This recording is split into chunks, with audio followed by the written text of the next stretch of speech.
Well, my Let's Keep It Real people. I love to listen to you. And you said, Sandy, we really like that Dr. Jane Tornatore that you brought on live. Can you bring her on again? I said, not sure when I can get her on live, but I can get her on Let's Keep It Real. And guess what?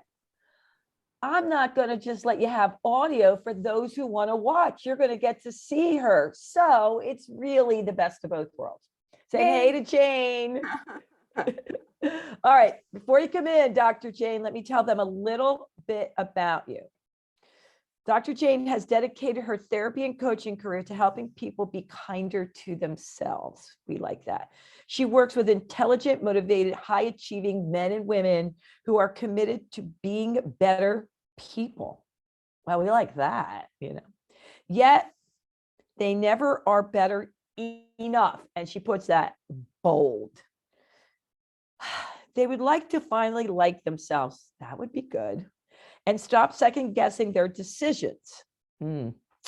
Tough one. She published a book, Everything is Perfect, Just Not Me, a roadmap for self-acceptance. From Seattle. I love that. We were just talking about Seattle. Welcome, Dr. Jane. Thanks for being here. Thank you. I'm coming from now cloudy Seattle. You mean it's going to rain in Seattle? No. I know. What a surprise. Actually, I was only there one time and it didn't rain the whole time I was there. Woo! Oh, no, it did or it didn't? Didn't. Hey, you. Yeah, it didn't rain there. It didn't rain in Portland. Matter of fact, I went to London, England, and they said it was going to rain the whole time, and it didn't rain. So. I'm following you around. I don't know, but it was just on. All right, before we go off some rabbit hole, let's talk about the one word. I ask all my guests, if you could describe your past 30 days, whatever it is, in one word, good, bad, or ugly, what would it be and why? Inner-work. Oh, well, I can tell you for sure I've never gotten that one. Well, I'm a therapist and a coach, so I've been doing it since I was born, probably. Okay, tell us why. Well, I went on vacation. I went to Mexico, super awesome, by the water, sunny, beautiful, warm. It was perfect. And it was when my psyche said, oh, hey, Jane, you got some rest time. So let's just work on some of that deep stuff. The parts where you still don't love yourself. Let's be with that this vacation. And I'm like, ew. Right? So it was a beautiful place to do it, but it was not a vacation. So I'm planning my next vacation because that was a beautiful place to just find more of those parts that I haven't yet fully accepted and loved and to be with them. So inner work is how I would describe it. Okay, so I have to ask, how did that work out for you? Because that was a change of a vacation. That was just not light and fluffy ease and flow. No, it was exhausting. And then I just did a workshop this past weekend of inner work. And so I'm just, it's time, apparently. Spring's coming. Yeah. It's time for me to dig deep so I can, come into the spring, apparently. One of the things I've really learned more and more is just when it's here, go for it. Like when it's time to do inner work, go for it. When it's time to be mindless and just stare at the sun, go for that. Yeah. So I've learned to honor my inner wisdom more as I've gotten older. It's not always convenient timing. Well, you know what I say, if you let go, you never know how it's coming or when it's coming. Right. Or when it's going. When it's going. Well, I love that you're starting out with this because the big stigma that coaches, therapists, psychiatrists, mentors have it all figured out. And once they do, then we work with you. Yeah. No. Wouldn't that be nice? No. You wouldn't be able to help as many people. When you're on the same journey, I think you really can be more empathetic, you could understand what they're going through more. Absolutely. When I first started my private practice and I just felt like I didn't know anything, I read this book and it said, you only just need to be a little bit ahead of your clients. Because if you're too far ahead, if I'm up here being enlightenment, everything's perfect, chill out, people. Like, I'm not going to be able to have any compassion or have any relatability to the Yes. people I'm working with. You don't want to be um, uh, behind your clients, because it's like, okay, good luck with that, and let me know how you do it, because then tell me how to do it. Like, we're not going to be helping there. We just need to be a little bit ahead. Yeah. And that's a gracious way to look at it, I think. I wish I could remember the woman's name, but it's a really famous therapist. Let's just call her Sally Bell. I don't know what her name is. But Sally Bell, it's definitely not Sally Bell, was hosting this workshop. And she said, here's the difference between me and you. She said, I got all the same stuff, but when I work with you, I think just about you and not my stuff. Right. Yes. And I get to home in on you. And for that moment, all my stuff is over here and I'm on you. And guess what? You're also paying me to work on me, because when I help you, I help. I thought, God bless your honesty, lady. Mm-hmm. Yep, it's absolutely true. I hear stuff come out of my mouth, and then I'm dealing with something later, and I'm like, Jane, remember that thing you just told your client yesterday? Well, now would be a good time to remember it, right? So it keeps me on. Therapy keeps me honest in my own work. Yeah. And vice versa. So we're going to dig in, because I remember we were talking about some of the things we were going to go over today, and we had gone over some of them on live, but let me tell you something. They want more of that. They loved your tips. Here's what, by the way, I was bragging about you for a bit, because what I found you to be is everything that I would want my therapist to be. I'm not kidding you.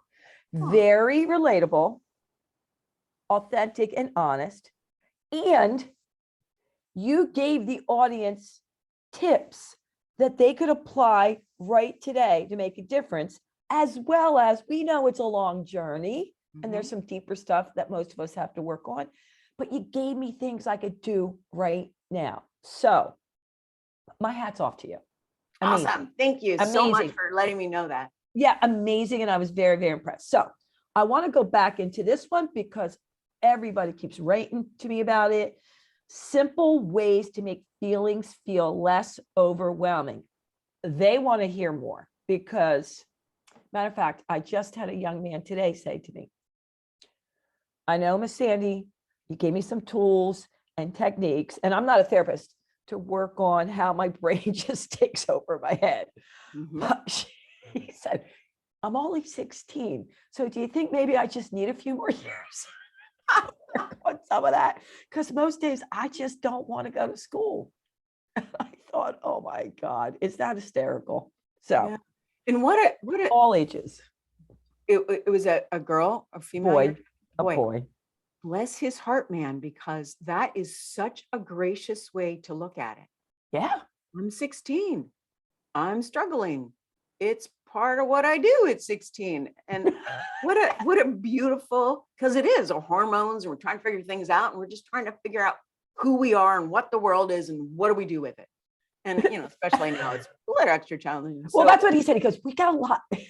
He goes, no offense, but your generation did kind of leave things messy. I'm like, okay, not me personally, but I get where you're going.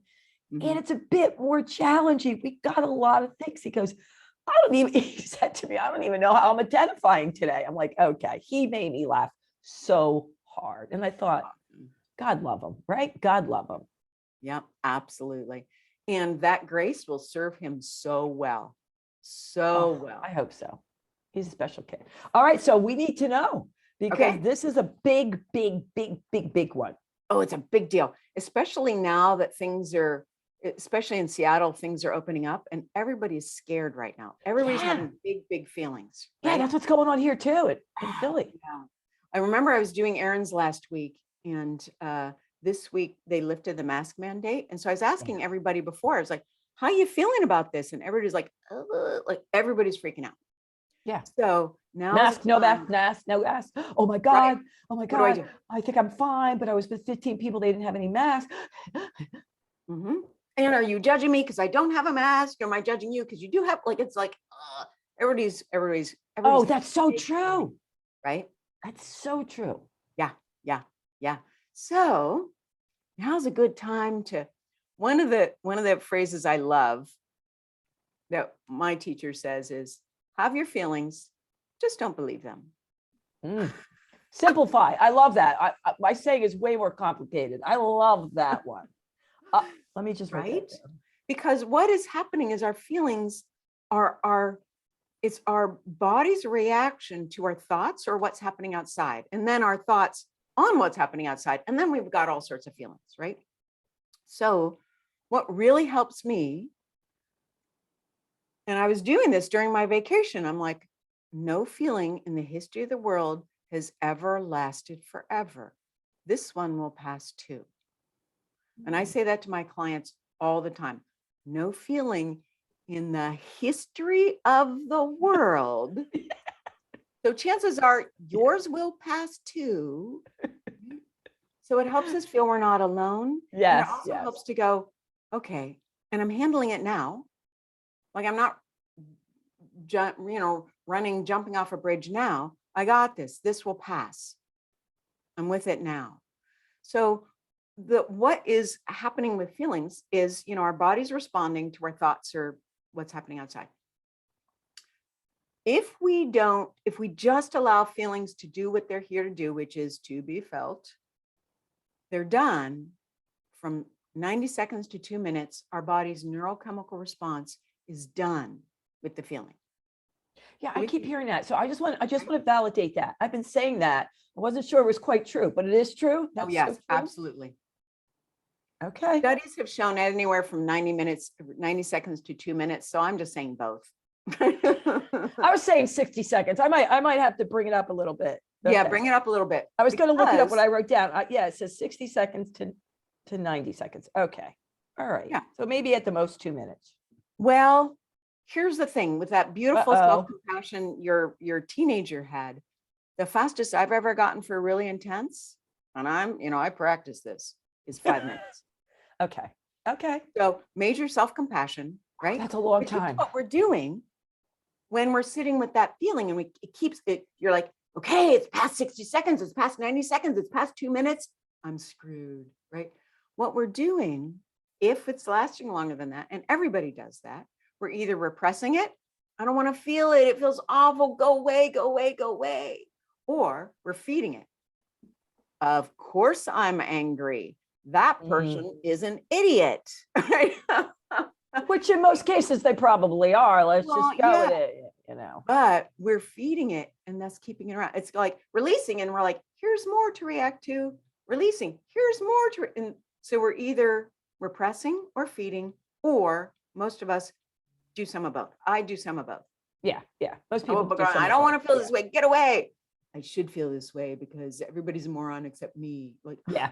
So Justifying it. Yeah. awful. Yeah. I call it giving legs. I gave it legs. Yes. Lots of legs, long legs. So it is a practice. It really is. Oh, I mean, It really is. And here's how you know you're actually just releasing, you're letting it release and not feeding it, not giving it legs. If you are simply focused on the physical sensations in your body, the thoughts are not there, then you are in the process of letting your body do the job it knows so well to do. So focus on the feeling, even though we want to run away. Like, can you say that again? Because that's big. Yeah. Focus on the physical sensations. If their thoughts go, hello, thoughts, go away. Not now. Okay. And feel it. And sometimes not always, but what often happens is when we first actually give our feelings our attention, they get bigger. Oh, thank you for finally paying attention to me. And then they release. I think the key here is have your feelings. I'm gonna just don't believe them. I mean, I love when people can take really complicated subjects and we got to paste that everywhere. Like just like I'm allowed to say, just say no. I can say right, no. right. Right. I'm gonna put that. Have your feelings. Just don't believe them. I don't know why I'm cracking up because I'm thinking years and years and years I've been thinking of all this stuff, and that hits me today. Like it's just beautiful. Isn't it funny how things come in Yeah. years? And all of a Yeah. sudden- I remember one time I was seeing a therapist and I was talking to my mom. I'm like, oh, mom, my mom is my therapist is brilliant. She said this. And my mom looked at me and she said, I told you that 10 years ago. Yeah. And I'm like, really? I didn't hear it. Yeah. Your mom, who's listening to you, yeah, for words of wisdom, you know. And I wasn't ready. It wasn't Yeah. ready to really sink in. Yeah. I also want to back up to your story about how you said you listened to what you needed on vacation. You weren't looking forward to it. It wasn't, you thought, perfect timing, but it probably was. And I know the times when I've ignored what, because I do, I tune in, I listen. And then sometimes, I don't know if you do this, I go, yeah, no, Right? no, Oh, I do that. we're not going there. Well, Roger, that's danger. Yeah, I got too much on my plate. I can't go there. Right. Really? Well, we'll just make it more until you Right. find me, bring you kicking and screaming. So I go now, okay, because I've had a really tough one. I'm like, I'm listening. What are you telling me? Let's Right. do this now versus Right. Yeah. I remember at one point, I just grad school was really hard for me. I was depressed. I was anxious. I was suicidal at one point. I had a terrible breakup, dirt poor. It was bad timing, right? Stressed. You think? It was not my happy time in life, but I survived. What were you But, getting what were you going your master's for? You said you're in the grad program. oh, I got my master's at University of Illinois and my PhD at University of Minnesota. So I'm a Midwest, and my college degree was a place called Carleton in Northfield, Minnesota. So I'm a Midwest learner, clearly. Gotcha. All right, continue on. So it was at one point after I'd broken up with my partner and become suicidal, I was like, could I have easier lessons? I mean, I love learning and I'm going to get better from all this. I know, because that's the way I like to approach things. It feels better to me if I'm going to learn something from this crap. But I said, could I have easier lessons? And the easier lessons come, I find, when we listen a little sooner. When we push away. So I got a story about this. When I was in college, before I asked for easier lessons, I was living in New York, working in the city, once again, dirt poor, working 70 hours a week in advertising. And I sucked at it. I was really bad because I'm dyslexic and I was doing numbers, wasn't a good fit. So I was super stressed, acne all over my face, but I'd never stopped. I was just work. Yeah. And then a friend of mine wanted to go pick up her waterbed in Florida. So we flew down and rented a truck and drove back. And this was before cell phones. We didn't even have a radio. I didn't think to bring a book. Well, actually, I throw up if I read books in the car. So me too. And so I was sitting there and she wouldn't let me drive because I drank caffeine to stay awake. And she's like, I don't want to stop. So I was literally sitting in the truck, looking out the window for 2 days with nothing to do, nothing to occupy my mind, nothing to keep me busy. And Sandy, I got extremely depressed, like major depression. And I thought to myself, oh, this is what happens from 2 years of not listening to anything my body and brain is saying to me. And I made a vow, never again am I going to stop listening for that long. Now, there are times that I'm like, no, now's not the time. I want to watch a movie, which is fine. But I never let it go that long again because our psyche and our bodies talk to us. And if we don't listen, they'll talk louder. Absolutely. Well, it's okay. I get it. Like you might put it off for a movie, but don't put it off for a month or a year. Right. No. Right. That's a little different. Oh God, your stories. I would love to dive into them even more because grad wasn't so fun. I wasn't great at my job. Those must have been good times. All right. So oh yeah. so we can I don't know if good times, but let's just say good material. All right. Absolutely. So let's just back up a little bit so the viewers and listeners can understand why you chose this path.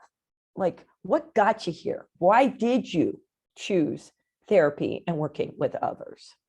And go back as far as you want. Well, In the when I womb, started 20. in the womb, it was in the womb. I was highly stressed in the womb. I came from a family where there was a lot of dysfunction, and I was the youngest. So I figured out how to feel safe in the environment, or as safe as I could feel as the youngest. So I'm Mm. always kind of reading people, sussing out the environment, seeing how I should be in order to be safe, blah, blah, blah, blah, blah. So from the beginning, I've been super interested in other people and reading them. Mm. And then in college, I became an English major because I loved reading and getting into people's heads and going, oh, that's why they're doing that. And oh, that's why. It's just endlessly fascinating. Like, people are fascinating to me. And then I went to grad school and I thought, oh, I'll become a professor and teach people, and super fun. But it was too stressful. It was like being a grad student getting paid a little more. And I went, I don't really want that to be my life. So then I was going on and doing research and doing math and doing fine. I can do stats. I just can't add and subtract, right? Basics, Multiply. Not super good with that either. But anyway, a project I was on was ending, and I thought, I love this. This is super fascinating, but I'm not getting up in the morning going, I cannot wait to go to work. Mm-hmm. And so I thought, well, I trained to be a therapist. Oh, because I went into grad school somewhere in that story. Trained to be a therapist, but I didn't have the courage. So why not do it now? So I just completely took a leap of faith, started my own practice. I didn't even start with an agency. I was just like, I'm just going to do it this way. And it's been a journey ever since. Wow. Yeah. So it first started self-preservation, then just Yeah. fascination, then a lot of learning. Yeah. And then coming into my heart, because I've worked so hard to, I had a lot of stress, a lot of things happening in life. And I've done a lot of work to figure out how to be better with it, like how to make myself a better person because of it. Mm. And I've learned a lot, and I like really simple. I like to get to the essence. So I've got a lot of tools and I like to share them.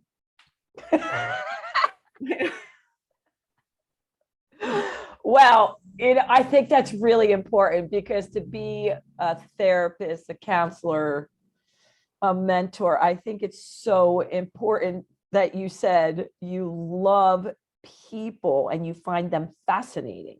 Yes. So you're excited every day to find out how they work, how they tick. And I can tell you're not judging them. You just want to do anything you can to guide them and help them. Absolutely. It's kind of a miracle to me, Sandy, that I do a lot of work on myself so I don't have to judge other people.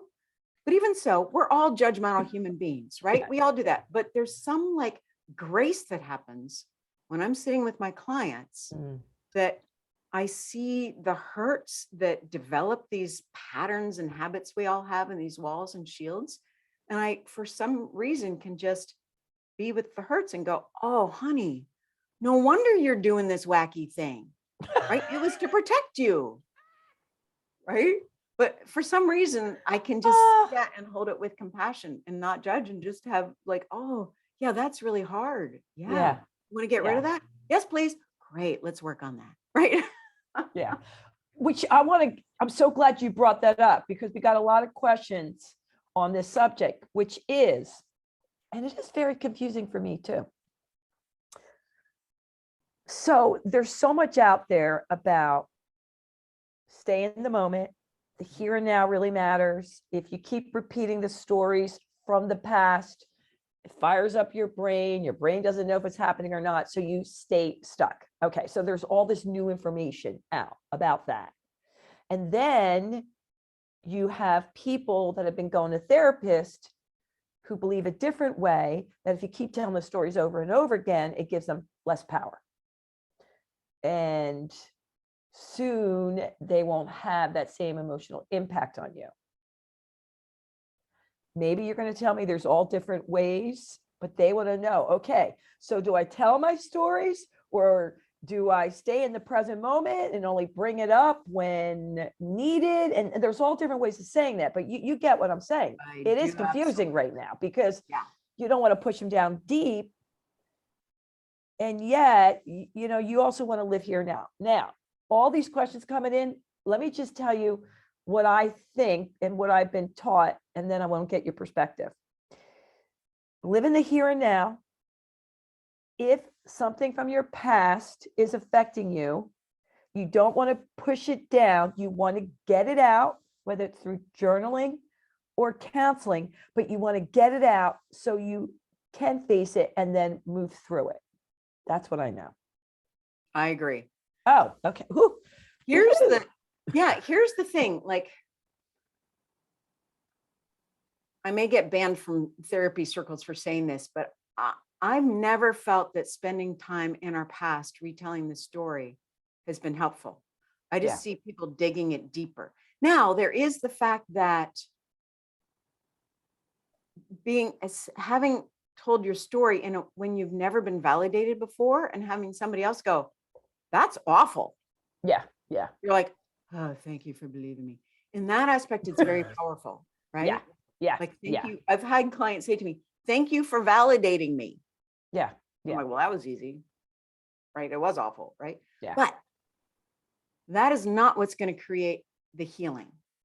Yeah. It's going to create the validation and being seen, but it does not create the putting the past in the past. It just keeps it in the present and cycling. Now, the brilliant thing about our brain is, the Hebb's law, neurons that fire together, wire together. Yeah.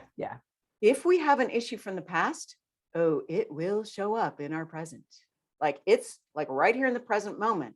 Yes. Yeah. And if we're dealing with something like somebody looks at you funny, right? And you've had rejection in the past. Somebody looks at you, those neurons from all those past rejections are also online. They're firing. So if we deal with, wow, I feel rejected, I have no idea if they actually were, maybe they just had someone die and they don't want to look at anybody. I don't know. If we can be like not having our story, of course they're rejecting me. That's what always happens. It always happens. It's happening now. That's living in the past. Coming here and going, I don't actually know what's happening. I feel awful. So let me just feel what it feels like. Oh yeah, my chest is tight. My stomach is just in knots. Oh wow, it's kind of intense, but I'm okay. Oh, now it's getting more intense. I don't think, no, I'm still okay. And then just feel it and let it go. The brilliant thing is, if we are okay in the moment, if we bring ourselves to, I'm surviving, I'm fine. Because neurons that fire together, wire together, the neurons from the past that are also firing in our little brain are going, I'm fine. It's okay. So literally we're rewiring the past. And when you think of that memory again, and this is not a one and done, this is a, as many times as it comes up, but it is, that was an awful time, but I always knew I was going to be okay. It becomes that memory versus it was awful. I was alone. Nobody's helping me. I thought I was going to die. It's like, it was awful, but I was okay. I made it through. Huge. And that brings up this young man's question about triggers. And I think that's what you're talking about. Absolutely. Like the person looks at you the wrong way and I've triggers. And his question is, I think you just answered it. How it matters how you look at that trigger. Yes. You could say, oh God, yeah, they really hate me and everyone ever hates me. And I've always been, or you can acknowledge you don't really know why they're looking at you that way. It may have nothing to do with you, most likely. Yeah. And gradually you're changing the story when the trigger happens. You recognize it, but you're changing the story. Exactly. And you know how you know it's from the past?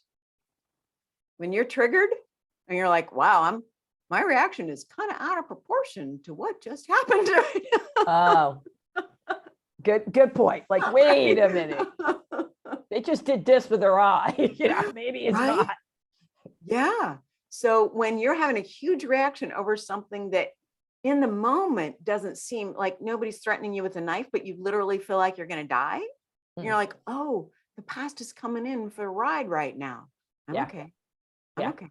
They just did something with their eye. Do I want to ask them like what happened? No, I actually don't. So I'm going to sit here. I'm okay. I'm okay. Or if we've got the courage, like one time I was really mad at a boyfriend and I made up an amazing story based on everything from the past. And I was talking to him like, blah, blah, blah, blah, blah, blah. And then you did this and then you did this. And he said, Jane, here's what was happening. And next time, could you like call me before you make up a story about what happened? And I went, oh. Good for him. Good for him. Super awesome. So when we can, like I just did this with my partner the other day. I'm like, are you mad at me? He's like, no, I'm not mad. I'm just focusing on this. I'm like, okay, thanks.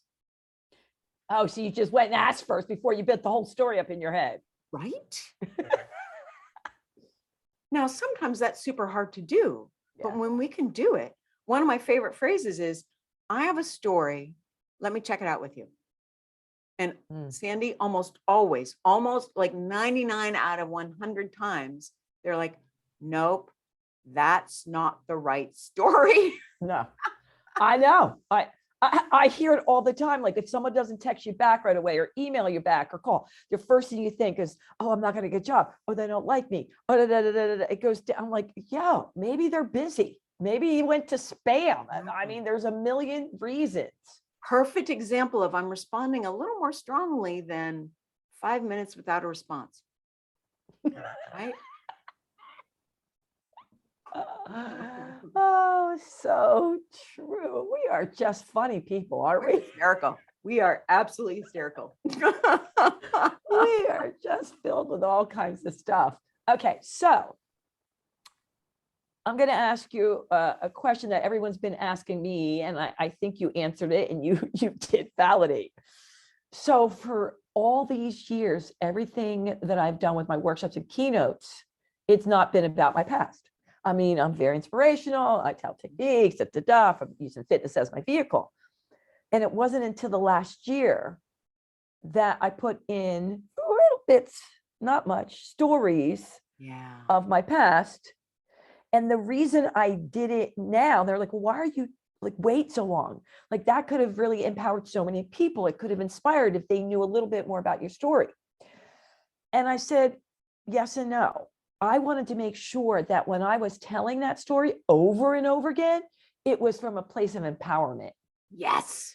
Because I know by watching so many people, and they mean well, but I see what happens. They tell their story and they go back to victim mode. Yeah. And you can see their whole body change. And so day after day, they're inspiring people. They are, but they're reliving it. Yeah. And it took me all these years for some of them, because they were so yucky, to go, no, to listen to my body, tune in and say, you know what? It's going to be rough, but it's time. And then I did the work. I kept writing it and talking to my dog and getting out until I'm like, wait a minute, I can come from a place of power and lightheartedness. Yes. And you could tell the difference, right? Oh, yeah. So I go, yeah, maybe I could have inspired a lot more people, but I don't know, because I would have went right back in there. Yeah, at what cost? Yeah. Yeah. If it's a cost to you, it's for no one's highest good. Yeah. So how do you feel about that? I mean, you see, no, but do you innately, this just me, there's a lot of things I don't have training in, but it just innately didn't make sense to me. Like I felt I'm very good at tuning into my body, because the body and mind, I've always studied that. And I would just listen and go, ooh, I don't feel happy when I'm telling this story. I mean, not that some stories don't take you off a bit, but I'm like, that can't be good. I don't want to keep repeating this. No. So how do you feel about that? Because you hear it all the time. People telling their stories over and over and over again. And you can see whether it's empowerment or stuck. And I keep saying, dude, you're just reliving it. Literally. We're reliving it. Literally. Yeah. Until you have that, like you did the work. So you literally made it past. So when you think about it, it's past, but I'm fine. I made it through, and I'm actually stronger because of it. You're in your power from the story, right? Yeah. I did the work first. Exactly. With someone. So I loved what you said. I I got out of, I forget how you said it, but basically you're saying I got out of my victim with it. Yep. I came into my empowered self, and it's a part of me. It's a part of the reason why I am my empowered self. Yeah. But you no longer, because of the work you've done, it's now stayed in the past. I don't, sometimes I can't think of another word than healed. I don't like the concept that we are healing, because I don't see us as broken.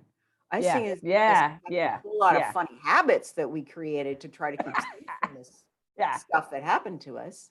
Yeah. But I see growth, in whatever form, as kind of uncovering who we are, like taking the defenses away, making them optional versus I now have to do this, right? Yeah. Now they're Yeah. optional. Oh, that person's kind of mean, barrier, right? Ah. But if, that person's connecting with me and they seem safe, let me set that barrier aside for a moment. Let's just see Mm. what's here, right? So I see Yeah. our work as uncovering the barriers we put Yeah. up. Yeah. So it's we're already whole. It's just uncovering the stuff that's getting our way from connecting with us and with other people. Yeah. I love that line. You're not broken. You don't need fixing. I love that. We need reminding of that all the time. All right. Well, listen, Dr. Jane, we could go on forever. So I need to get these two main questions in because they're huge and people want to hear it. Ways to release stress in 30 seconds or less. Come on. Yes. Right Come now. on, Okay. baby. They want to know ways to release stress. So I want to hear that one. My absolute favorite. Do you ever watch those nature shows where an animal is being chased and it gets away and then it shakes it all off? I watch them where they get eaten. I know, it's super. I have to stop watching them because I get too stressed. Yeah, it's too like, oh my God, oh my God. Right. I know it's Mother Nature, but come on. I know, I don't need to see it. All right, go ahead. What they do is when they're done, their cortisol and adrenaline is done being used and they're safe, they literally shake it out of their body. So I'm going to stand up and go like this and just shake your whole body and shake your head and your neck and then stamp your feet and really just like shake. And if your listeners can do it now, super bonus points, because we don't do stuff unless we experience that it works, right? Yeah, So 30 I seconds. do that all the time. It looks like I'm having a spasm. Yes, it's perfect. Or I dance crazy, which is the same thing. Exactly. Now, here's the brilliance of that. I read this great book called Burnout, Completing the Stress Cycle or something like that, Burnout. And they said the body speaks in body language. It doesn't speak in word language. You can say, you're safe, you're fine, you're fine. And our body's like, no, not, because we're all tense and we're tight and we're not moving, right? So if you're dancing, if you're shaking, you are telling your body in body language, you're safe. Because you're not going to be doing that if a tiger is chasing you. You're just not. Yeah. You're going to be running or, freezing. Yeah. Or fighting. You're not going to be standing there going, go ahead, tiger. I'm fine. I'm tiger me. Right. You're not going to be doing that. So this is saying your body, you're fine. You're fine. So that's my favorite. The second exercise I start all my sessions with it actually. It's called the basic exercise. I would love to see if you start the session with that one. Right? I know. Okay, guys. That's a good one. I use that a lot. I jump on my trampoline a lot too. Yeah, me too. The second one is the basic, which you cross your hands like this and you put it behind the round part of your head. And you, like, if you were lying on the ground, like your neck would be, or your head and back would be that flat. Then moving just your eyes to the right until you yawn, swallow, or sigh. And it can take 60 seconds.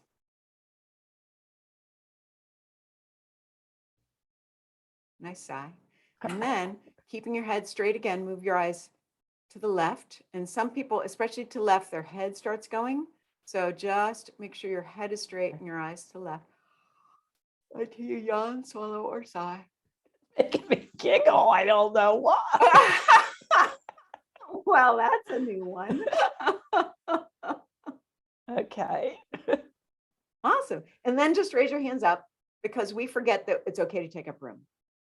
Yeah. Right. So this has nothing to do with the parasympathetic, but this exercise works on two ways. When we have a stressful thought, our C1 and C2 vertebra in our brain, or in our spinal cord, turn off.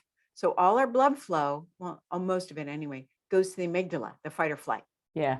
Because if there's danger, we don't want to be thinking, what's the best tool? Should I get my sword or my hatchet? You're dead by that time, right? You're being attacked and you're dead. Yeah. So the brain doesn't want you to be thinking and deciding. It wants you to act. However, if you're in an argument, you want to be thinking and deciding and going, don't say that, Jane. That's not going to work out super. You want that tool, right? Yeah. So yeah. this position puts your C1 and C2 back in open position. So you're getting all your brain, especially the frontal cortex. Don't say that stupid thing part of your brain, right? Yeah. Then the eye movements. Yeah. What's that about? That somehow the eye muscle, when you're moving your eyes like that, activates the parasympathetic, the vagus nerve for the parasympathetic part of our nervous system, the rest, digest, heal. So the yawning, swallowing, and sighing are all signs that your parasympathetic is on board, that you're resting, digesting, healing. So we're constantly being triggered of like, what's that? What's that? What's that? What's that? So it's helpful to have a constant, and I'm okay. And I can relax. Yeah. Oh, I love those. Yeah. And they're super simple, super fast. And it can take up to 60 seconds each side in the beginning. But, like anything you practice, your parasympathetic's going, right, on board. Yeah. We're safe. I got it. Yawn. Right. These tips are so freaking helpful. I love them. Love them. Love. All right. Big one. The affirmation stuff. I hear this all the time. Right. Because you could just say them, blah, blah, blah, blah, blah. And like, I've been saying my affirmations. They don't mean nothing. Well, of course they don't. So tell us all about them. So after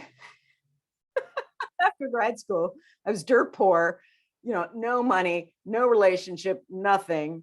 And I learned about affirmations and I'm like, I am fabulously wealthy. And then I would just shut down because I was severely lying. I was $50,000 in debt, right? I was not fabulously wealthy. So I was lying to myself. And your body knows when you're lying, right? You can tell you're like, oh, right? Your whole body goes, can't lie to yourself, baby. So, but affirmations have a good principle. They're getting us to focus how we want to see our life, right? So you adapt them to fit to be just a little bit of stretch. Instead of, I'm fabulously wealthy, complete lie. I would like to feel more at ease with money. I could totally get behind that. Yeah, you can totally believe that. Yeah, that's possible. Say that. And so now with that affirmation, and that's kind of a long affirmation, but like I'm more at ease with money, that could be too much. It would have been too much for me at the time. I would like to, or I want to, or if you're really far away, I want to feel at ease with money. And then you say that, and then if it's the right affirmation for you, and this is finding what is right for you, not what anybody else says. If it's the right one for you, you'll expand just a little bit. So now your association with money is a little bit of expansion versus, oh, I have so much debt and I got credit cards and oh, how am I going to buy my shampoo this week? And I don't know, right?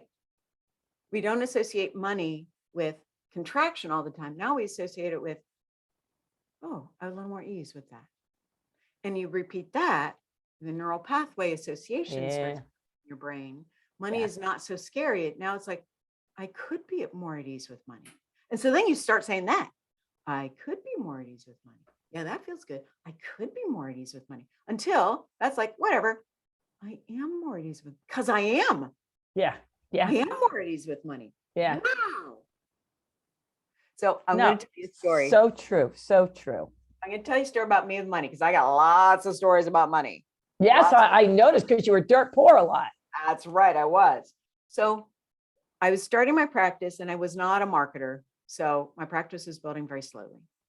So one year, but every year I was making more money. And every year I was paying down more debt. And every year I was still at the end of the month going, I don't know if I have enough. Like it was weird. I'm like, this does not make computational sense to me. I should have more money because I'm making less debt. But every year is the same story. Yeah. So I knew, oh, this is a mindset thing. So I started a gratitude practice every morning and I bought myself a cup of coffee a week, whether I could afford it or not. I mean, that was my mindset. Yeah. Whether I can afford Yeah. it or not, I'm buying a cup of coffee.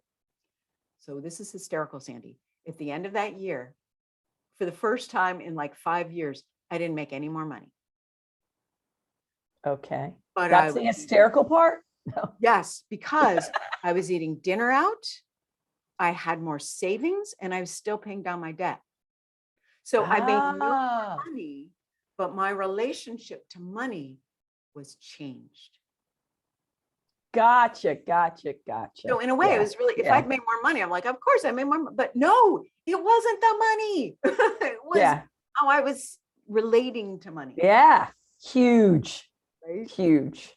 And I so am on board about what you're saying about affirmations, because I say that to people all the time. You can't say, okay, I can't pay my bills and I'm visualizing being a millionaire. Right. Hello. Like, no, who's believing that? I mean, if you really believe it, okie dokie. Or I haven't moved in 3 years, I'm going to work out every day for an hour. Not happening. Yeah. No It's no a one recipe believes for that. failure and feeling like a failure. Yeah. So it's not that they don't work. You just want to stretch it a little bit. I remember a few years ago, I had a therapist on, and she made up these cards, and it said, I would like to, Yes. which is one of the things you were saying. Or wouldn't it be great if Yes. I was at ease with money? I would like to feel healthy in my own body. And she's like, so when you look at that, do you believe it? Oh, yeah, Mhm. I believe it. I would like to feel that way. And you're right, it's the same thing. You start feeling, yeah, I really do want to have that relationship. I really do like that. So Right? different. I'm just getting chills just hear you speaking like that. I'm like, yeah, whatever it is, I'm on board. Right. Let's go for it. Ah, well, I think we got a lot of questions in that people asked. I'm sure they would love me to ask you a bunch more. We'll have to bring you back someday. I love chatting with you. I love what you're putting out in the world, but we're going to rapid fire with Jane. All right. Favorite bird? Oh, those little things on the sandpipers. They look like little toys on that Yeah. on the edge of the water. Yeah, I like them. Favorite color? Aqua. Ocean aqua. I thought you were going to say coral. Okay. Favorite food? Although I love orange. I love orange. Favorite food? Ooh, tacos. Tacos. California got best tacos. Oh. I don't know about Seattle. Do they have great tacos? They've got pretty good tacos. Yeah, absolutely. I always get tacos in California. I don't know why. Okay. If you were going to be an animal, what would you be and why would you choose that animal? I'm going to choose 2 cats because they're so themselves and they're so agile and live. I love that. Birds, because I think flying would be ridiculously fun. So you want to be a flying cat, I basically. want to be a flying cat. Yes, that's what I want to be. I'm going to use that answer from now on. A flying cat. You can be whatever you want. I mean, you know. Okay. So from morning till night, what would one of your favorite days look like? What would you do if you could do anything? I'd wake up and read a wonderful fiction book with a really good cup of coffee. And then I would go out into the water and ride waves all day with friends. Ooh. Ride waves. Oh, yeah. I love it. Really? Yeah. I like boogie boards. I took a surfing lesson in Mexico and I stood up. It was so exciting. But even I am so excited for you. Talk about living life large. Woo-hoo. it's 60. I'm going to be 60 this month. And I'm like, I'm going to learn how to surf. And I did it. Never too late. Okay. So, on a beginner's board, but still I got I don't up. care. You got up. I did. Mm-hmm. That's all that matters. Okay. One book you've read in the last year or two that you can recommend. Oh my, I've read like 16 gazillion books. Just one that pops their head. Whole Brain Living by Jill Bolte Taylor. The world would be a better place if everybody read that book. All right, say it again. Whole Brain Living. I thought you said whole grain. I'm like, oh, Whole grain. I can't believe she picked a nutrition book. I know. Off messages. Whole Whole brain brain living. living, Jill Bolte Taylor. You would love that with how you. I have a million books, but I guess I'm going to have 1,000,001. Right. Okay. When I say the word universe, what does it mean to you? The unknown, the not knowing, and I'm okay, Mm, and possibility ooh, and that's a vast. good one. Means a lot of stuff. Yeah, that's fun stuff. All right, Dr. Jane, thank you so much for being on. I loved every minute of it. I can't wait to share this with everyone. Come on, people. Wasn't she awesome? We would so appreciate you sharing this with the world, rating it, liking it. Much gratitude. But before we go, how can they find you and how can they get your book? Oh, my book is on Amazon. Everything's perfect, just not me. A roadmap for self-acceptance. And if you go to everydaylove.me/body test, they can get my free download for how to trust our internal wisdom using our body in a really simple, fast way. everydaylove.me/body test. Cool beans. All right, my Let's Keep It Real people. I love you guys. Have fun, enjoy. And you know what I'm going to say? Until next time. Thanks, Dr. Jane, and toodles.